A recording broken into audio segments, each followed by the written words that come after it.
Bud Light CEO, or the Anheuser Busch CEO, was finally asked about Dylan Mulvaney, was finally asked about the Dylan Mulvaney ad campaign for Bud Light. As you can see, this article from Outkick says Anheuser Busch CEO whiffs when asked if he would send another Bud Light can to Dylan Mulvaney. Let's check out what happened here. After months of tanking sales and hemorrhaging money, Anheuser Busch and Bud Light CEO Brendan Whitworth was finally asked if he regretted gifting a beer to TikTok trans star Dylan Mulvaney, and sadly, he whiffed. Unexpected? No, not particularly. Unfortunate? Absolutely. Whitworth, who's been atop Anheuser Busch for 2 years now, joined CBS Morning Wednesday for an exclusive sit-down. It was his first real interview since the Mulvaney and Bud Light fiasco started in April. Let's check this out. Let's just scroll down here and check out the actual clip from Brendan Whitworth talking about Dylan Mulvaney. How and why did it go so off the rails? Because that certainly wasn't your intention when you did one can to one person. Yeah, it's been a challenging few weeks, and I think the conversation surrounding Bud Light has moved away from beer, and the conversation has become divisive.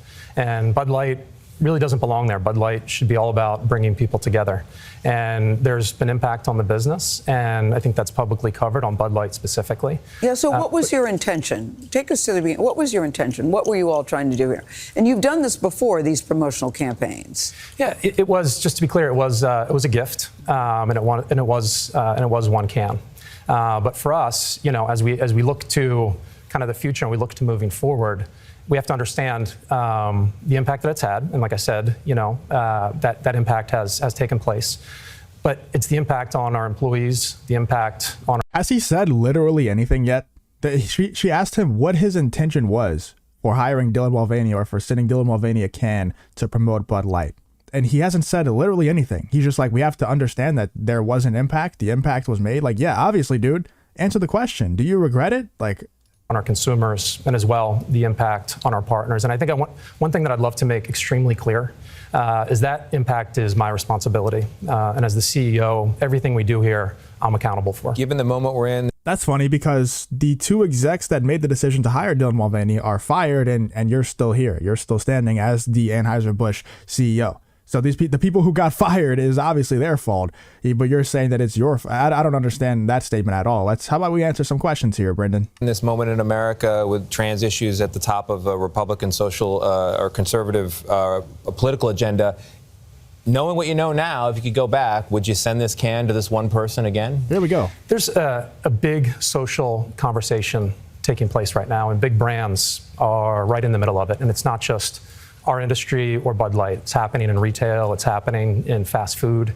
And so for us, what we need to understand is, deeply understand and appreciate, is the consumer and what they want, what they care about, and what they expect from big brands. So this is a part of. Did not answer the question at all. Do you regret what you did with Dylan Mulvaney? Do you regret Dylan Mulvaney being an ambassador of Bud Light? And he said, we have to understand what consumers want, and all this other word salad. It's all just BS, dude. He's not answering any questions. Do you regret it? Oh, we have to understand what the consumers want. Well, you obviously didn't, because you've been building up this Bud Light brand as like this patriotic brand, this pro-America brand. You actually donate to the Republican Party quite a bit. And then you have Dylan Mulvaney get a can with his face on it. Like, how is that understanding what the consumers want? And also, you're sponsoring a ton of pride parades. You're sponsoring drag shows for children. Like, they're still doing disgusting things. And it's not like you're doing it in secret. There's big ass like Bud Light banners at these shows and at these parades. Like, there's a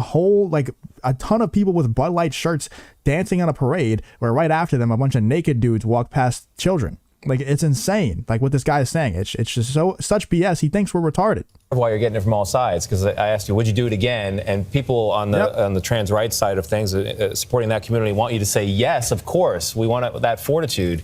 And people on the right would criticize you for saying yes. So where are you? But instead, he's riding the fence, and he's not going to say either way. So therefore, both sides hate him. Are you on the issue? I mean, was this a mistake?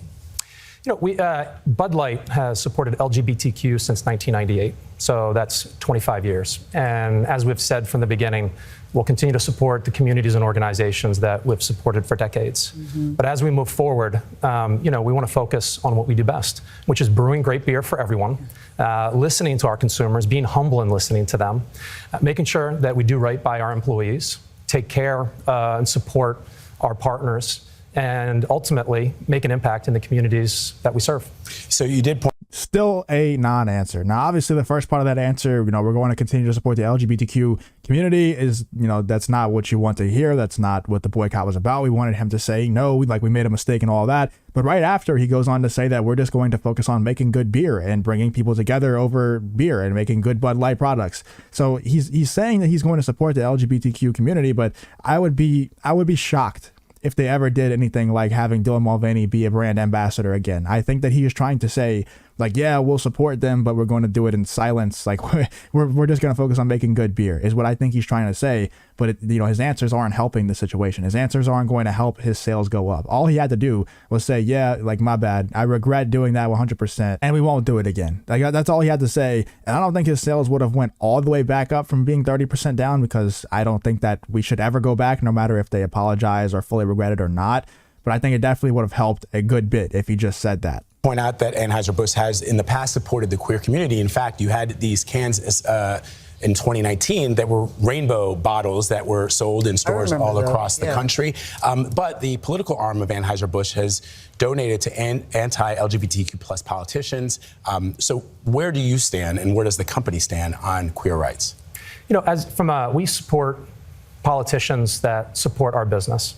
And when we say that, we talk about things like things that work for the industry, allow us to grow the business, allow us to employ more people, and really help drive the economy. You said at one point I heard you say, we're listening, we hear you. What did you hear, and how has it affected your employees? I'm curious about how they're feeling and how they're dealing with all of this. Our employees, we have 65,000. If you look at the 18,000 Anheuser-Busch employees, and you look at the 47,000 Anheuser-Busch wholesaler employees, and they're full of pride and they're full of commitment.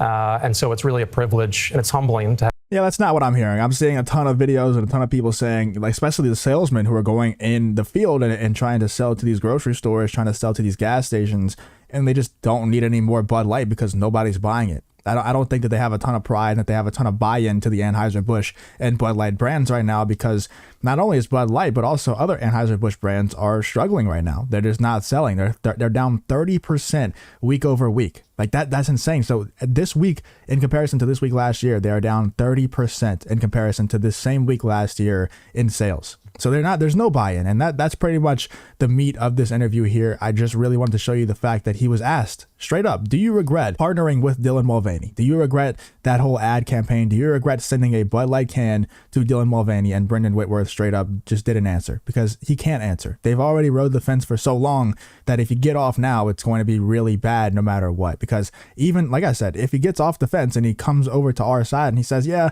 we regretted Dylan Mulvaney, I think the sales would recover a bit. And I don't think that the boycott, the Bud Light boycott, would continue to get worse as it is right now, but the sales aren't going to recover 100%. It's just not. I think that the damage has been done to the brand. And to be real with you, even if he were to apologize on this interview, most people out there are never going to see this interview. Most people out there understand that the Bud Light brand has been tarnished. We are to not buy Bud Light anymore, and that's just the end of it. So even no matter what he says here, it's not going to help. But I did want to bring to everyone's attention that he is still very much not apologizing, very much not saying that he regrets the Dylan Mulvaney partnership. Let me know what you're thinking about this whole interview. In my opinion, it was just a bunch of non-answers, a bunch of word salad. Let me know what you're thinking in the comments about this whole thing.